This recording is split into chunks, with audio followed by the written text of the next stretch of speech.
There. Put that weapon away.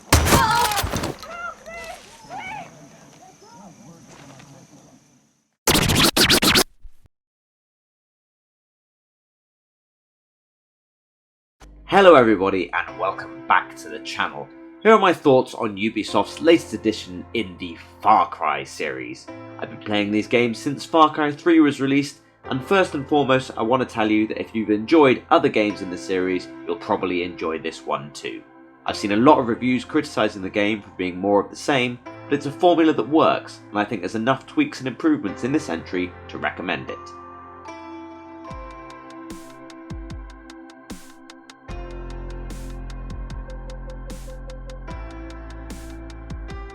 First up, let's talk about the story. I'm not going to spoil too much of it for you. The footage in today's video is only for the first hour or two of the game, and it would be a shame to ruin some of the great twists and turns that this tale takes. What does Anton Castillo fear? Free elections, free expression, free outcasts. A Yara free of Castillos. But he will fear nothing, unless you are willing to die for your freedom today. Not when we have more believers or more guns, today. Because today, I'm going to put a hole through Castillo's warships!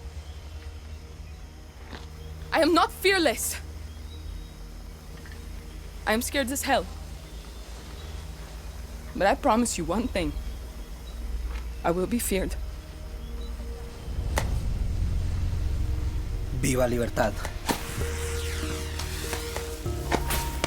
Viva Libertad. Viva Libertad. Let's go home, Guerrillas. Does she know what she's doing? Who cares, Danny? She knows what we need. See you from the sky, guerrilla.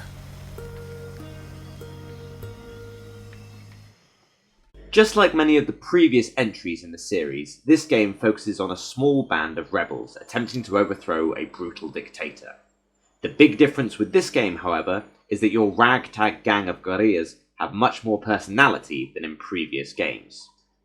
Far Cry 5 did a good job making you care about the characters, and this game works even harder to make you feel for the plight of the native Yarans. There are some strong performances here, enhanced by the improvements in motion capture. The malevolent Anton Castillo, played flawlessly by the legendary Giancarlo Esposito, really heightens the sense of threat throughout, with some fantastic cutscenes breaking away from your perspective to show the events happening elsewhere in the country.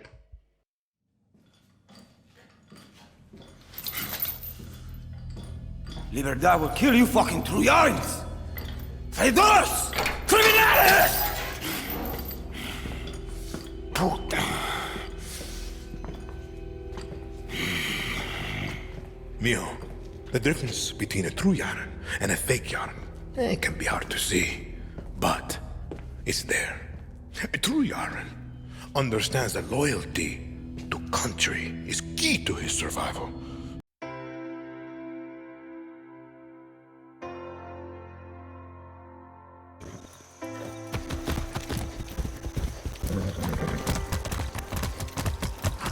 Easy now.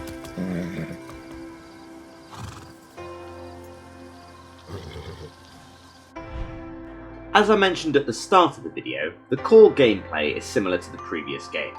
You'll be sent to clear out camps, destroy supplies, and liberate captured comrades. Adding horses to the game gives you a nice change of pace, because I've often found the vehicles in these games tend to be a little twitchy to control.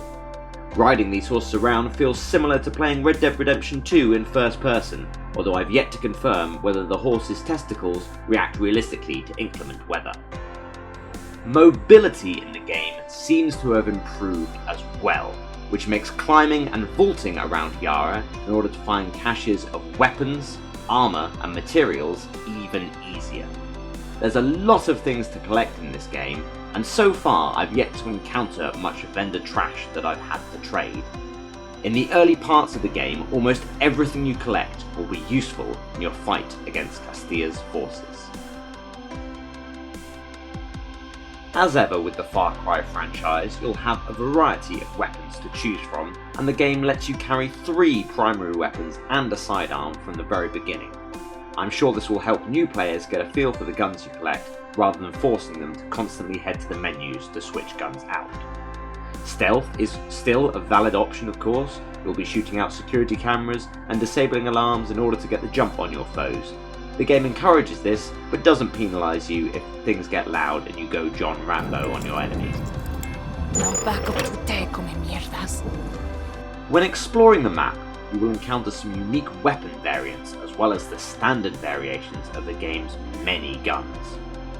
Although there aren't as many weapons as a title like Borderlands, there's still a lot of variety in the weapons, and it's nice to see an expanded arsenal in Far Cry 6.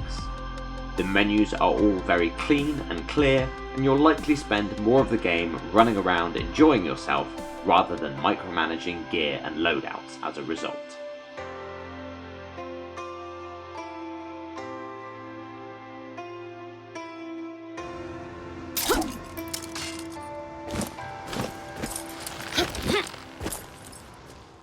Overall, I'm really enjoying Far Cry 6. As I said at the start of this video, as long as you're happy with the tried and tested formula, then you'll enjoy this game. In many ways, it's a culmination of what Ubisoft have learned since the franchise gained popularity and more mainstream attention after the third major installment. They have taken the idea of a charismatic villain like Michael Mando's role as Vaas in Far Cry 3 and elevated it.